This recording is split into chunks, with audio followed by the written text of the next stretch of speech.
First Peter chapter 1, verse 18.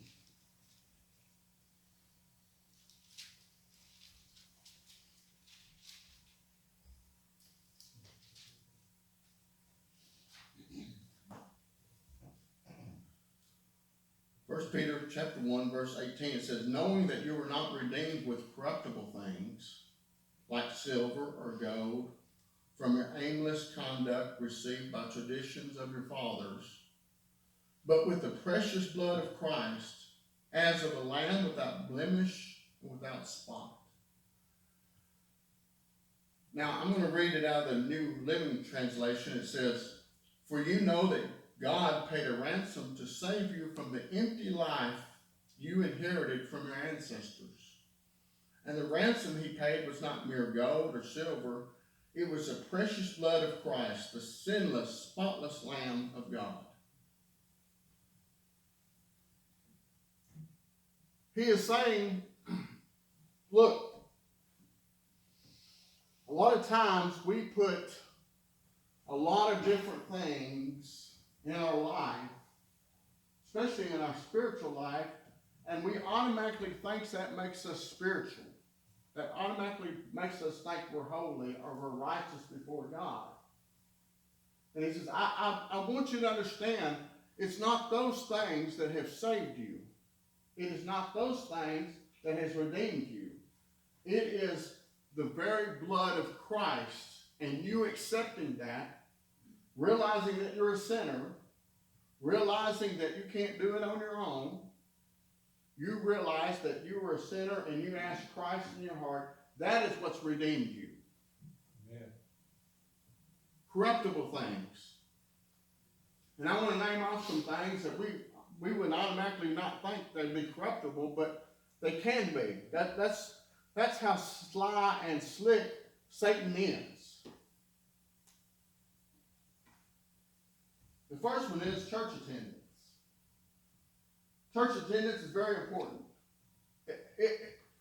It's very important, and I believe it's God's plan for every believer that they find a community of believers to gather together, whether it's in a building or a house or somewhere, that they are connected to one another. Yeah. And what you're saying is, okay, I'm going to support this body of believers. I'm going to attend. I'm going to be faithful. I'm going to give. I'm going to serve. I'm going to do all of these things. I'm going to be there when, just like in marriage, when things are good and when things are not so good, you stick with it. Yeah. I'm going to be there when we have a pastor and when we don't have a pastor. I'm going to be there when the preaching's good, and I'm going to be there when the preaching's bad. I was really kind of encouraged a couple weeks ago. Kevin they had been missing, and I heard Doug go, well, we really missed you. Boy, you missed a good sermon Sunday. My ears kind of perked up. Really? Okay. And Doug said, yeah, that guy on the radio when we was going to Houston, man, he was really good.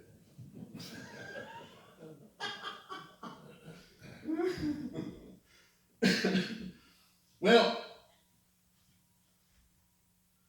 baptism.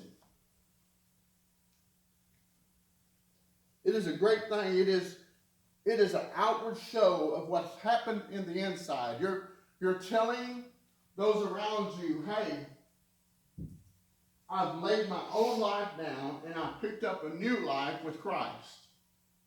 I've laid my old sins down and I've picked up a new life with Christ to follow him and be faithful to him. Yeah. It's a great thing. It's an expression of what happens to the believer. But just like church attendance or baptism cannot save you.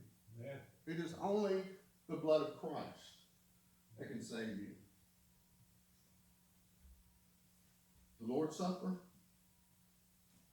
giving, serving, evangelizing. All of those things are great. They are a part of the Christian walk. They are part of the Christian life. And they should be experienced, and they should be held tight, and they should be honored. But when we think that that's what saves us, then we have a problem. Yeah. Because you cannot give enough. You cannot put enough in the offering to save you. You cannot be a church member long enough for it to save you. You cannot do enough good deeds for it to save you. Only the blood of Christ can save you. Yeah.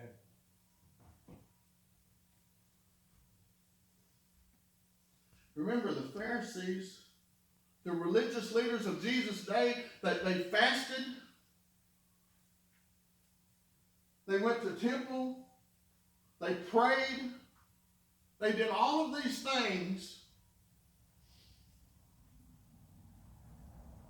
But I'm afraid, I can't judge them because I don't know what happened at the end of their life, but just by reading,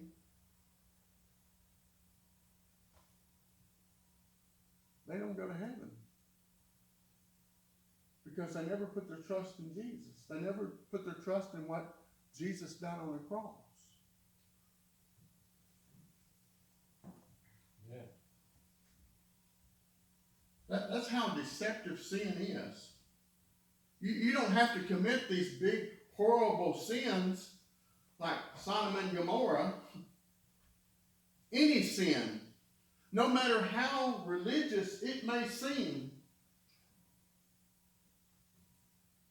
can keep you from accepting Jesus. I know a lot of people who go, well, I know such and such, and they're good people, and they don't do anybody wrong, and they live a good life, but they don't believe in Jesus. I'm sorry, they're still going to a place called hell. Yeah. Because Jesus is the only way. He tells us that. He said, I am the way, the truth, and the life.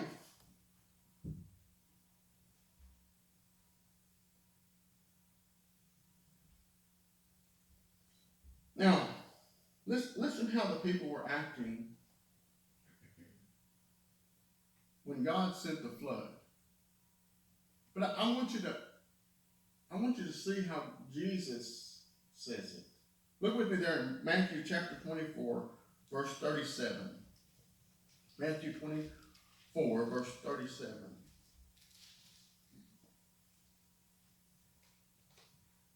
Now we know that in the days of Noah, the world had become so corrupt. There was so much evil in all of the land.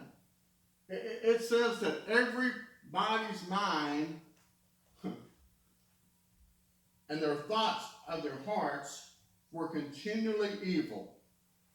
So you've got this widespread evilness that has covered the land. Now we know that. We understand that. We understand why God sent this flood. But I want you to see how Jesus describes it. But as the days of Noah were, also will the coming of the Son of Man be. For as in the days before the flood, they were eating and drinking and marrying and giving in marriage until the day that Noah entered the ark, and did not know until the flood came and took them all away, so also will the coming of the Son of Man be. Now I want you to notice Jesus doesn't say they were out there fornicating. He doesn't say they were out there dancing and doing evil and smoking and chewing and cut. He didn't say any of that.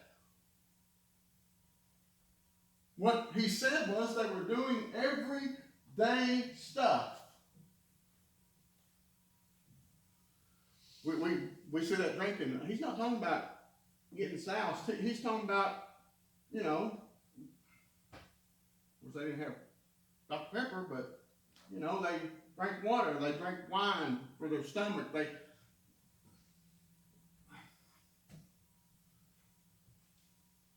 were getting married. They were celebrating life.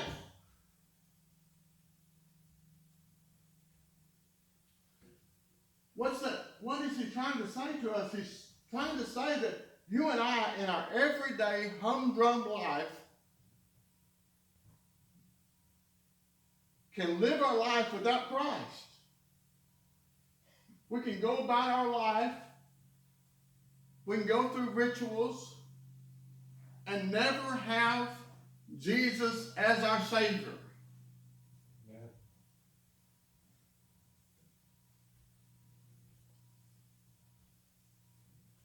Said God paid a ransom for your empty life.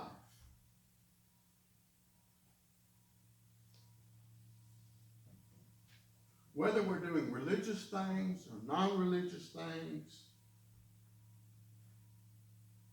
if we have not given our heart to Jesus, it is an empty,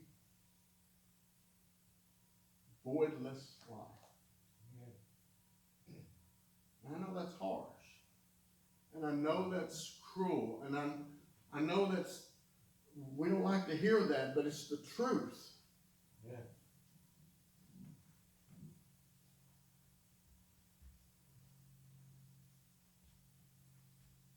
I hear some people say, oh, everybody's doing it.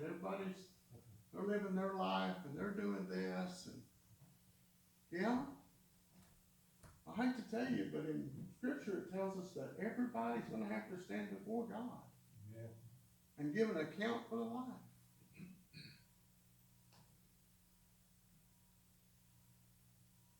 It's just the way it is.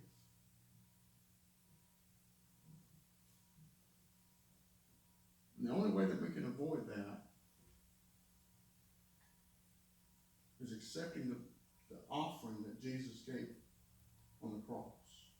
Yeah. The blood has to be applied. In the Old Testament, when they took the blood and they applied it to the doorpost, the blood had to be applied before the angel of death passed over. It wasn't good enough that they had slain the lamb. It wasn't good enough that the blood was in the bowl. It wasn't good enough that they were thinking about it. It only applied when they applied it to the doorpost. It only applies when you apply it to your life. It only works when you have accepted it for yourself. Your loved ones may want you to, but you have to do it yourself. Your preacher may want to do it for you, but you have to do it yourself. I probably told this story before, but I can't help but think about it. Back home in Graham, Texas, they have I know it's during the summertime, and I know it's called this for a reason. It's called the Hotter Than Hell 100. And they bicycle all the way out to Possum Kingdom, and I don't know how many miles that is, but it's a pretty good little trek. And then they have to back into town, and it's a race. And, you know, it's a big deal. There's a lot of people turn out for us. We had a friend that used to do it, and she was telling about it first, and then of course we seen it on the TV, and then it was in the newspaper and everything.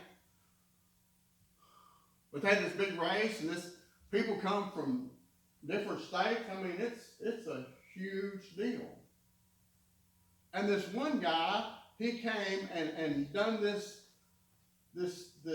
race, and he won it. He was the first one. Matter of fact, he kind of blowed everybody out of the water and got there first. And everybody was excited, and they were taking pictures, and And then they found out that he never signed up.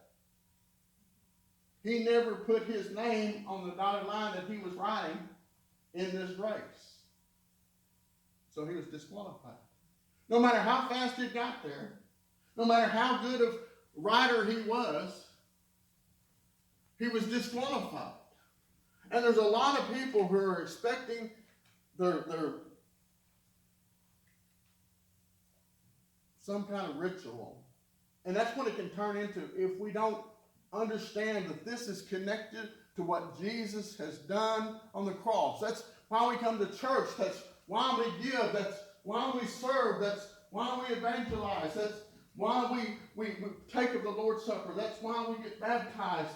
That's why we join ourselves to a community of believers. It's because it is connected to the blood of Christ.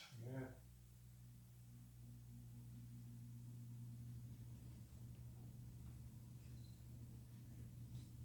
When you realize that,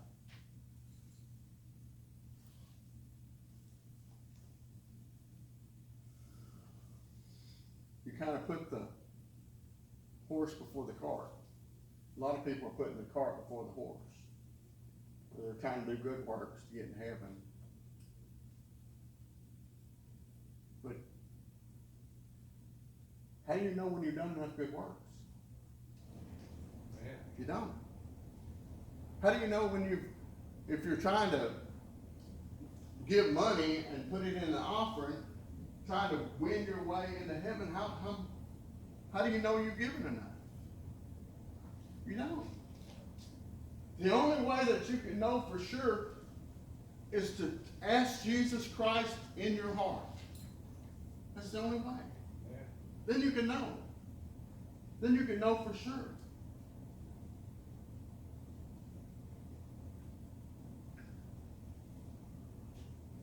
We're going to have a song of invitation, page 305.